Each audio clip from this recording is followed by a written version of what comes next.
నమస్తే. ప్రస్తుతం మనం దిల్షుక్ నగర్లో ఉన్నాం. దిల్షుక్ నగర్ సంబంధించి ప్రధానంగా ఎవరైతే నిరుద్యోగులు ఇక్కడ చదువుకుంటున్నటువంటి విద్యార్థులంతా కూడా ఇక్కడ ఉంటూ ఉంటారు. ఇక్కడ విచిత్రంగా ఎవరైతే నిరుద్యోగులు ఉంటారో వాళ్ళు చాయ్ దుకాణం పెట్టుకొని కూడా ఇక్కడ ఉన్న పరిస్థితి కూడా ఉంది.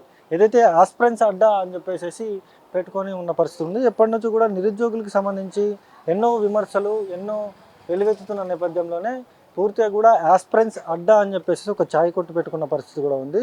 ఎవరైతే ఇదే నిరుద్యోగులు గత ప్రభుత్వం బీఆర్ఎస్ పార్టీ అధికారంలో ఉన్నప్పుడు కూడా వీళ్ళు పోరాటం చేసిన పరిస్థితి ఉంది, రాస్తారోకోలు ధర్నాలు చేసిన పరిస్థితి ఉంది.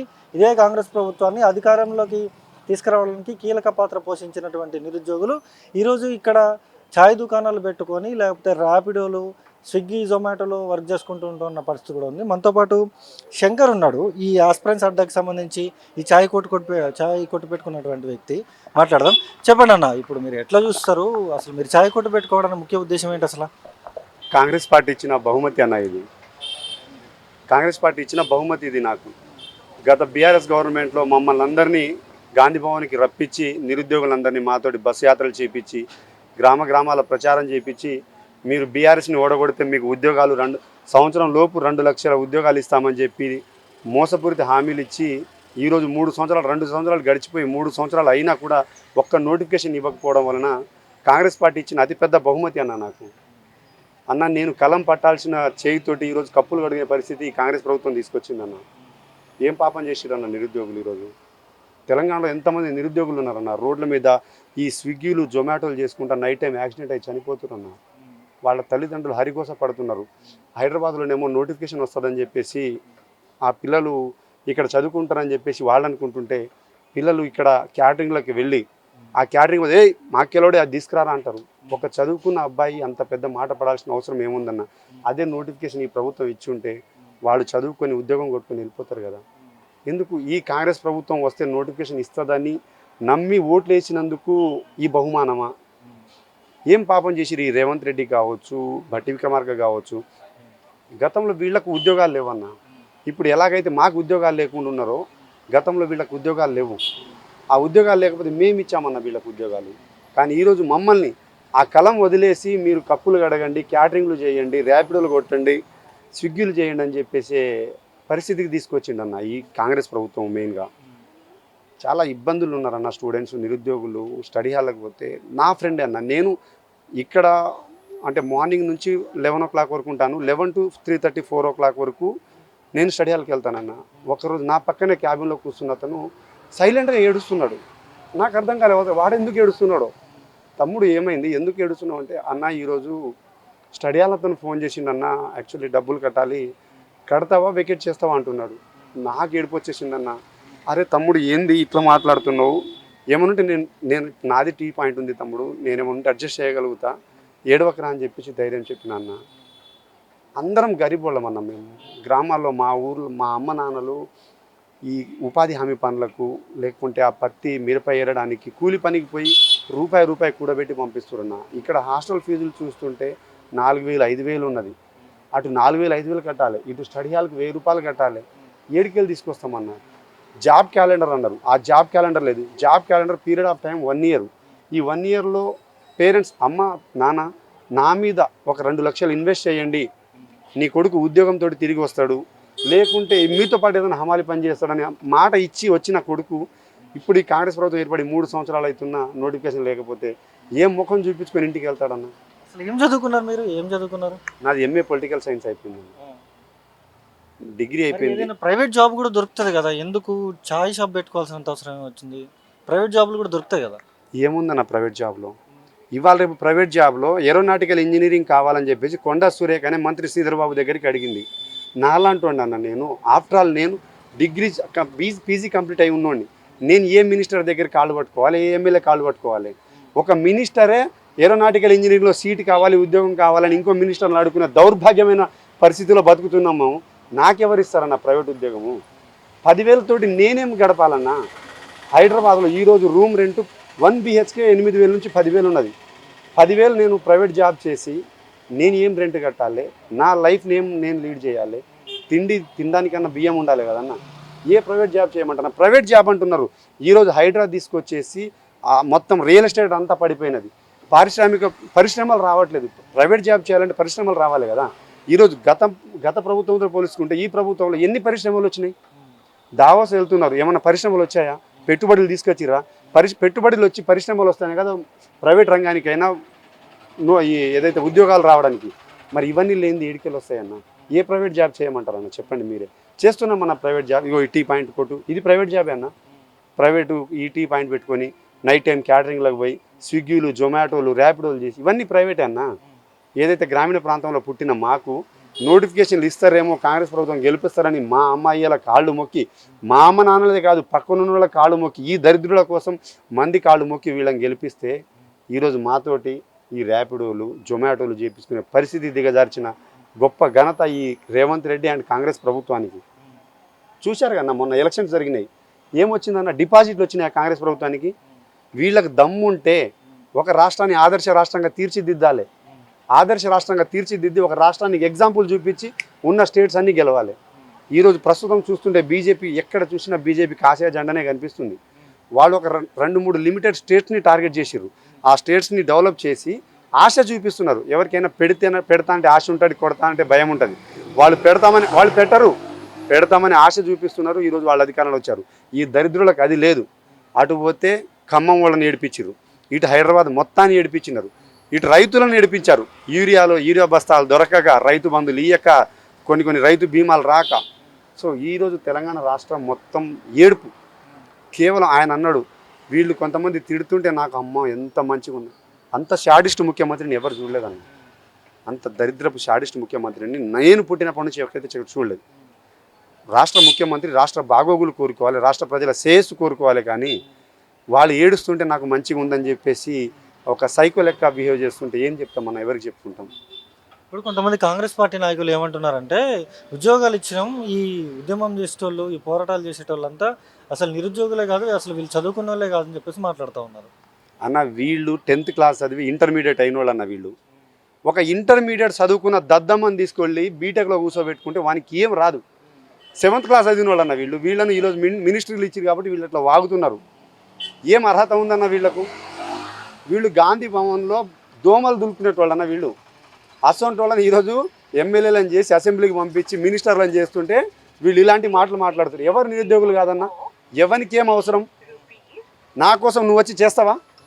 రేవంత్ రెడ్డి గారు మీరు రండి, చెయ్యండి మీరు. అంటే గతంలో చిక్కడపల్లి లైబ్రరీ నుంచి మొదలుకొని టీజీపీఎస్సీ ముట్టడికి 1000 మందితోటి వచ్చినప్పుడు అప్పుడు నిరుద్యోగులు మీకు నిజమైన నిరుద్యోగులుగా కనిపించారు. ఏదైతే బీఆర్ఎస్లో ప్రవళిగా చనిపోయిన రోజు కేటీఆర్ గారు ఒక మాట జారిపోతే ఆ రోజు మేము ధర్నాకు దిగినప్పుడు అప్పుడు మేము నిజమైన నిరుద్యోగులుగా కనిపించినాం. కానీ ఈరోజు మా హక్కులు మాకు నోటిఫికేషన్ ఇవ్వమంటే మేము నిరుద్యోగులు కాదంటున్నామా? చెప్పు తీసుకొని కొడతాం. ఈ నిరుద్యోగులు కాదనే మాట ఎవరన్నా సరే చైతన్యపురికి వచ్చి మాట్లాడు. యాస్పిరెంట్ అడ్డకు వచ్చి ఈరోజు ఎంతమంది యాస్పిరెంట్స్ టీ తాగడానికి వచ్చేసి వాళ్ళకి ఏదైతే question papers, booklets, exam papers తీసుకెళ్తున్నారు వాళ్ళందరిని అడుగు. వాళ్ళు చెప్తారు నీకు. నువ్వు ఎక్కడనో ఈరోజు నేను గెలిపించి ఎక్కడో అనామకుడిని తీసుకొచ్చి గెలిపించి ముఖ్యమంత్రిని చేసి ఓటుకు నోటు కేసులో దొంగని తీసుకొచ్చి ఈరోజు గెలిపించినందుకు నిజమైన నిరుద్యోగులు కాదు మేము పెయిడ్ ఆర్టిస్టులు అంటామా? రాగలవా నీకు దమ్ముంటే? మీ అధినాయకుడిని ఢిల్లీ నుంచి పిలిపించి, వీళ్ళ అధినాయకుడు ఢిల్లీ నుంచి రాహుల్ గాంధీని పిలిపించి చిక్కడపల్లిలో టీ తాపించినావు కదా, మరి ఇంకోసారి ఇప్పుడు మీ ప్రభుత్వం ఏర్పడిన తర్వాత ఇప్పుడు రా, మీకు దమ్ముంటే ఇప్పుడు రండి చైతన్యపురికో, ఈ చైతన్యపురి నా ఆస్పిరెంట్ అడ్డా టీ పాయింట్కి రండి, లేకుండా అదే చిక్కడపల్లి లైబ్రరీకి రండి, ఇప్పుడు వచ్చి టీ తాగండి. చెప్పుతోటి కొడతారు మిమ్మల్ని, చెప్పుతోటి ఉరికిచ్చి కొడతారు. ఎందుకంటే మీరు ఈ 3 సంవత్సరాలు చేసింది జీరో. కేవలం మీ ఆర్థిక శాఖ and deputy CM Bhatti Vikramarka గారు మేము 11,000 ఉద్యోగాలు ఇచ్చామని చెప్పారు. మీరేమో అచ్చొచ్చిన ఆంబోతు లెక్క, ఒకడేమో ఖైరతాబాదు బాలాపూర్ లడ్డు దగ్గర నా పాట 60,000, నా పాట 70,000, నా పాట 80,000. వివేక్ వెంకట స్వామి మొన్న 1,00,000 ఉద్యోగాలు ఇచ్చిన. ఎవరికి ఇచ్చినావు స్వామి నువ్వు 1,00,000 ఉద్యోగాలు? 1,00,000 ఉద్యోగాలు ఇచ్చినావు అంటే మా ఈ ఊరోళ్ళు వచ్చి మిమ్మల్ని ఉరికిచ్చి కొడతారు. ఎందుకంటే అన్న ఈ దరిద్రులు 1,00,000 ఉద్యోగాలు ఇచ్చామని చెప్తుంటే మాకు సొసైటీలో నమ్మకం కోల్పోతుందన్న. మీ కొడుకు చదువుతలేడు, కాంగ్రెస్ ప్రభుత్వం 1,00,000 ఉద్యోగాలు ఇచ్చినాయని చెప్పుకుంటుంది. 1,00,000 ఉద్యోగాల్లో మీ కొడుకు ఉద్యోగం రాలేదని చెప్పేసి రాంగ్గా పోర్ట్రేట్ అయ్యి మేము తలెత్తుకోలేని పరిస్థితి ఏర్పడుతుందన్న. వీళ్ళకి చేతగాక, నోటిఫికేషన్లు ఇచ్చే చేతగాక ఈరోజు వీళ్ళు తప్పుడు ప్రచారం చేస్తున్నారు. తప్పుడు ప్రచారం చేయకపోతే రా చిక్కడపల్లి లైబ్రరీకి వచ్చి టీ తాగినావు కదా, ఈరోజు రా నువ్వు మొన్న వస్తూ వికారాబాద్ పోయి బిస్కెట్ డీసీసీ కమిటీలో రికార్డింగ్ డ్యాన్స్ చేసిపోయినావు కదా, రాకపోయినావా ఈరోజు చిక్కడపల్లి లైబ్రరీకి, దిల్సుఖ్నగర్కి రాకపోయినావా, సాయిబాబా టెంపుల్లో మధ్యాహ్నం పూట అన్నం తిని ఎంతమంది చదువుకుంటున్నారో, వీళ్ళు హరిఘోషలు పడతలేవా? ఈరోజు గద్దెనెక్కినావు కాబట్టి నీకు ఇవేం కనిపిస్తలేవు కదా, మళ్ళీ వస్తావు. ఎగ్జాక్ట్లీ 2 సంవత్సరాలు గుర్తుపెట్టుకో, ఇంకో 2 సంవత్సరాల్లో మళ్ళీ వస్తారు, ఓట్లు అడుగుతారు. గతంలో కొంతమంది ఈ పేపర్ లీకేజ్ వలన బీఆర్ఎస్ ఎమ్మెల్యేలను ఉరికించి కొట్టినట్టు మీ ప్రతి ఎమ్మెల్యేలను ఉరికించి కొడతాము, ఈ నిరుద్యోగులే కొడతారు, అందులో నేను కూడా ఉంటా, గుర్తుపెట్టుకోండి. అండ్ ఇంకొకటి చెప్పదలుచుకున్న రేవంత్ రెడ్డి, నేను ఇక్కడ నీ వల్లనే, కేవలం నువ్వు నోటిఫికేషన్ ఇవ్వకపోవడం వల్లనే నేను ఈరోజు టీ కొట్టు పెట్టుకున్నా. ఈ టీ కొట్టులో సంపాదించిన ప్రతి 10 రూపాయలు రేపు కొడంగల్లో నీ ఓటమి కోసం అని చెప్పేసి గుర్తుపెట్టుకో. ఇక్కడ నుంచి కంట్రిబ్యూట్ చేస్తా నీ ఓటమికి, నేను ప్రతి రూపాయి కూడబెట్టుకుని మరి నీ ఓటమి కోసమే పంపిస్తాను. ఎందుకంటే నేను కలం పట్టుకునాల్సిన నేను నాతోటి కప్పులు గడిగిపిస్తున్నావు, నీ గెలుపుకు నేను కష్టపడ్డా, నీ కొడంగల్ వరకు వచ్చాను. ఈరోజు హుజూర్ నగర్, కోదాడ, తుంగతుర్తి, నకిరేకల్లు, మిర్యాలగూడ, ఇక్కడున్న సూర్యాపేట ఒక్క సూర్యాపేట ఓడిపోయింది. మేము తిరిగిన ప్రతి ఎమ్మెల్యేలు గెలిచారన్న. వచ్చి నేను కనిపిస్తాను మీ ఎమ్మెల్యేలకు, నన్ను గుర్తుపడతారో పట్టరో చూడండి. మిమ్మల్ని మేము గెలిపిస్తే ఈరోజు నోటిఫికేషన్ లేక మాతోటి టీ కొట్టులు పెట్టిపిస్తారా?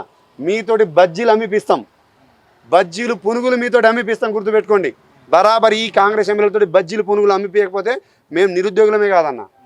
ఇప్పుడు ఎవరైతే బల్మూర్ వెంకట్ కావచ్చు, లేకపోతే ప్రొఫెసర్ కోదండరామ్ కావచ్చు, లేకపోతే అర్ధంకి దయాకర్ కావచ్చు, వీళ్ళతో మీరు ఉద్యమంలో కీలక పాత్ర పోషించారు, వాళ్ళు కూడా నిరుద్యోగులు వెంట నడిచిండ్రు. ఇప్పుడు మరి వెళ్ళి వాళ్ళని గెలవలేదా? వాళ్ళు ఏమంటున్నారు అసలు? అన్న, ఇందులో మీరు ముగ్గురు పేరు చెప్పారు, రియాజ్ గారు, కోదండరామ్ సార్ గారు, బల్మూరి వెంకట్ గారు. బల్మూరి వెంకట్ గారు ఆయన శాయశక్తుల పనిచేసిండు, కొట్లాడుతున్నాడు, బట్ ఆయన పవర్ సరిపోవట్లేదు. ఆయన్ని పక్కన పెడితే రియాజ్కి పదవి వచ్చింది. ఆయన కేవలం పదవి కోసం మాత్రమే కాంగ్రెస్లో వచ్చిండు, 4 రోజులు బస్ యాత్రలు చేసిండు, మాలాంటి నిరుద్యోగులను వాడుకొని ఫోటో స్టేట్మెంట్లు ఇచ్చుకున్నాడు, ఆయనకు పదవి వచ్చేసింది. కోదండరామ్ సార్కి ఆయనకు ఎమ్మెల్సీ ఆయనకు వచ్చేసింది. మరి ఈరోజు కోదండరామ్ సార్ ఆ రోజు తెలంగాణ రాష్ట్ర ఉద్యమం కోసం, తెలంగాణ సాధించడం కోసం అంత గట్టిగా నీళ్లు, నిధులు, నియామకాల కోసం కొట్లాడిన మరి కోదండరామ్ సార్ ఈరోజు నియామకాలు లేవు, ఏడవండినవు.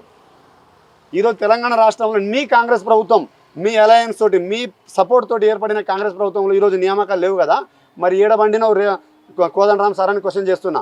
బయటికి రా, మేము నిరుద్యోగులందరూ మీ ముందుకు వస్తాము, ఉద్యోగ సంఘాలు కూడా ఈరోజు సపోర్ట్ చేస్తాయి నీకోసం, నీ వెనక నడుస్తాం మేము. రా, దిల్సుఖ్నగర్కి రా, చైతన్యపురికి రా, ఉస్మానియా యూనివర్సిటీకి రా. ఆ రోజు తెలంగాణ రాష్ట్ర సాధనకై నీకు ఉస్మానియా యూనివర్సిటీ గుర్తొచ్చింది, చిక్కడపల్లి లైబ్రరీ గుర్తొచ్చింది. మరి ఈరోజు నిరుద్యోగులు ఎందుకు గుర్తొస్తలేరు? కోదండరామ్ సార్ గారి పదవి వచ్చిందనా? ఎన్ని రోజులు ఉంటుంది సార్ పదవి? ఈరోజు కోదండరామ్ అనే పేరుని సార్ అని యాడ్ చేసిర్రు, ఎందుకంటే మీ కొట్లాట నచ్చి. ఈరోజు ఆ కొట్లాట ఎడిపోయింది. ఈరోజు నిజంగా నిరుద్యోగులు హరికోస పడుతున్నారు నోటిఫికేషన్ లేక. రండి, నిరుద్యోగుల ముందు నిలబడండి, కొట్లాడడానికి రండి, అప్పుడు మీకు గుర్తింపు వస్తుంది. కానీ మీరు కూడా ఒక పదవికి అమ్ముడుపోయారు చూడండి, అది సిగ్గుచేటు. కోదండరామ్ సార్ అనే వ్యక్తి ఈరోజు ఒక ఎమ్మెల్సీ పదవికి అమ్ముడుపోయాడు, అది చాలా సిగ్గుచేటు. ఇప్పుడు ఫీజు రియంబర్స్మెంట్కి సంబంధించి కూడా ఏదైతే ప్రభుత్వం ఉందో, ప్రభుత్వం డైరెక్ట్గా మేము ఎవరైతే విద్యార్థులు ఉన్నారో వాళ్ళ ఖాతాలోనే ఇస్తాం అని చెప్పేసి వాళ్ళు చెప్తా ఉన్నారు. ఒక పక్క ప్రైవేట్ కాలేజీలు ఏవైతే ఉంటాయో కాలేజీలు అంతా కూడా మీరు ఫీజు రియంబర్స్మెంట్ ఇవ్వట్లేదని చెప్పి కోర్టుకు కూడా వెళ్ళినాయి. వీళ్ళేమో విద్యార్థుల అకౌంట్లోనే ఇస్తామంటున్నారు. ఎట్లా చూస్తారు అది? ఒక బ్లాక్ మెయిలర్ ముఖ్యమంత్రి అయితే ఇట్లనే ఉంటుందన్న. అది నేను కూడా విన్నాను, నేను రోజు ఫాలోఅప్ చేస్తూనే ఉంటాను. న్యూస్ పేపర్ చదువుతాము, వీడియోస్ చూస్తాం కదా. ఆయన కాలేజ్ యజమాన్యాన్ని బ్లాక్ మెయిల్ చేస్తున్నాడు. ఏం తమాషా చేస్తున్నారా? మీకు వచ్చే ఫీజు రియంబర్స్మెంట్ టైంకి వస్తుంది, అటు ఇటు అవుతుంది, దానికి మీరు తోకలాడిస్తే ఒక్కొక్కడిని వీపులు వగులుతాయి. ఇదా ముఖ్యమంత్రి మాట్లాడే మాటలు? ఏం చేతనైతే లేదా? ఆరోగ్యశ్రీని ఆపేసినావు, ఫీజు రియంబర్స్మెంట్ ఆపేసినావు, ఈ మాత్రం నడపడం చేతగాను నువ్వు ముఖ్యమంత్రి ఎందుకు అయినావు? రాష్ట్రంలో మీ ప్రభుత్వం ఎందుకు? ఎక్కడికక్కడ రాజీనామాలు చేయండి. పరిపాలన చేయగలిగేటోడే వస్తాడు, పరిపాలిస్తాడు. రాష్ట్రాన్ని అభివృద్ధి పథకంలో ఏ విధంగా పరిశ్రమలు తీసుకొస్తాడో, లేకపోతే ఆయన ప్రాణం అడ్డు పెట్టైనా సరే రాష్ట్రాన్ని నిలబెట్టగలిగేటోడు ఉంటాడు. మరి నీకు చేతగాక నువ్వు ఫీజు రియంబర్స్మెంట్ ఇవ్వవు, ఇటు ఆరోగ్యశ్రీ పథకం ఆపేసినావు. ఏం చేసినావు? హైడ్రాలో కూల్చివేతలు, దందాలు దోచుకోవడము, ఫ్యూచర్ సిటీ అన్నావు, శంషాబాద్ మొత్తం దోచుకున్నావు. నీ వల్ల ఏమైంది? ఈరోజు ఈ రాష్ట్రం ఏం బాగుపడ్డది నీ వల్ల? ఏడవని రైతు ఉన్నాడా? ఏడవని నిరుద్యోగం ఉన్నాడా? ఈరోజు నిన్నటికి నిన్న నా పక్కన ఉన్న నా మిత్రుడు స్టడియాలో ఏడుస్తున్నాడు కేవలం నీ వల్లనే. ఫైనల్గా అసలు ఏమని డిమాండ్ చేస్తున్నారు ఇప్పుడు మీరు ప్రభుత్వాన్ని? ఇప్పుడు చాయ్ కొట్టు ఎట్లా నడుస్తుంది? చాయ్ కొట్టు ఏం నడుస్తుంది అన్న? సమ్మరు, రూమ్ రెంట్, ఈ రెంట్ కట్టుకోలేక నేను పని చేసుకోవాల్సిన పరిస్థితి ఏర్పడింది. చాయ్ కుట్టేం నడవట్లేదన్న. కానీ నేను ఏం డిమాండ్ చేస్తున్నానంటే ఇప్పటికైనా మించిపోయినది ఏం లేదు. సరే మీకు అవగాహన లేదు, మీరు 7th class 8th class చదివేటోళ్ళు BTech బుక్కులు ఇస్తే మీరు చదవలేరు కాబట్టి మీకు ఎమ్మెల్యేలు మినిస్టర్లను చేసి పెట్టినాం కాబట్టి ఇప్పటికైనా ఈ 3 సంవత్సరాల్లో మీకు ఏమైనా ఒక అవగాహన వస్తే మనం నిజంగా ఈ ప్రభుత్వం ఏర్పడిన తర్వాత నిరుద్యోగులకు ఒక నోటిఫికేషన్ ఇవ్వలేదు, ఒక రైతులకు మంచిగా చూసుకోలేదనే ఆలోచన మీరు పునరావృతం చేసుకొని నోటిఫికేషన్ ఇవ్వగలిగితే మీ భవిష్యత్తులో ఏమో మీకు డిపాజిట్ రావచ్చు. ఇప్పుడున్న పరిస్థితుల్లో మీరు వెళ్తే మీకు డిపాజిట్లు గల్లంతు గోయిందానే, ఒక్క మినిస్టర్ కూడా గెలవడు. ఎమ్మెల్యేల సంగతి డిపాజిట్లే గల్లంతు. వాళ్ళే తిట్టుకుంటున్నారు అన్న. మొన్న కూనంనేని సాంబశివరావు ఖమ్మంకి నిధులు గట్టిగా వస్తున్నాయంటే ఏమో మా దగ్గర 3 మా మినిస్టర్లు ఉన్నారు, వాళ్ళకి వెళ్తేనేమో మాకు రావట్లేదు అంటున్నారు. ఇంత ఘోరం ఉన్నది, వాళ్ళు ఇచ్చుకునే పరిస్థితి లేదు. నేను కాంగ్రెస్ ప్రభుత్వానికి ఒకటే డిమాండ్ చేస్తున్నా, తక్షణమే ఎస్ఐ కానిస్టేబుల్కి సంబంధించి మొన్న 30,000 నోటిఫికేషన్స్ 30,000 వేకెన్సీస్ ఉన్నాయి. అందులో 19,000 ఆన్ రికార్డ్ మీరు 19,000 చెప్పారు. తక్షణమే జూన్ 2వ తారీఖు తెలంగాణ ఆవిర్భావ దినోత్సవం సందర్భంగా జూన్ 2 కానిస్టేబుల్ నోటిఫికేషన్ రిలీజ్ చేయాలి. అదేవిధంగా మీరు జాబ్ క్యాలెండర్ మెన్షన్ చేసిన 260 నుంచి 265 గ్రూప్ 1 పోస్టులు రిలీజ్ చేయాలి, డిఎస్సి పోస్టులు రిలీజ్ చేయాలని చెప్పేసి డిమాండ్ చేస్తున్నాను. లేకపోతే జూన్ 2కి నోటిఫికేషన్ రాకపోతే రాష్ట్రంలో భారీ ఎత్తున అల్లకల్లోలము, ఎక్కడికక్కడ పెద్ద ఎత్తున ఉద్యమాలు ప్రారంభం అవుతాయి. అది మన రాష్ట్రంలో, మన రాష్ట్రం మనమే, రాష్ట్ర ప్రజలే, రాష్ట్ర నిరుద్యోగులే తిరగబడతారని చెప్పేసి హెచ్చరిస్తున్నాను. అది చూసుకోవచ్చు. అంటే నిరుద్యోగులు ఈ ప్రభుత్వం అధికారంలో రావడానికి కీలక పాత్ర పోషించారు. అలాంటి నిరుద్యోగులు ఇప్పుడైతే ప్రభుత్వం పైన అయితే దుమ్మెత్తు పోస్తున్న పరిస్థితి కూడా ఉంది. ఖచ్చితంగా జూన్ 2వ తారీఖు వరకు కూడా ఉద్యోగ నోటిఫికేషన్లు ఇవ్వకపోతే మేము ఏం చేయాలో అది చేస్తాం, రాష్ట్రాన్ని మొత్తం అల్లకల్లోలం చేస్తామంటూ కూడా నిరుద్యోగులు అయితే బగ్గుమంటున్న పరిస్థితి అయితే ఇక్కడ ఉంది. ఇది ఇక్కడ ఉన్న పరిస్థితి. కెమెరా పర్సన్ విజయ్తో సన్నీ, మైక్ టీవీ, హైదరాబాద్.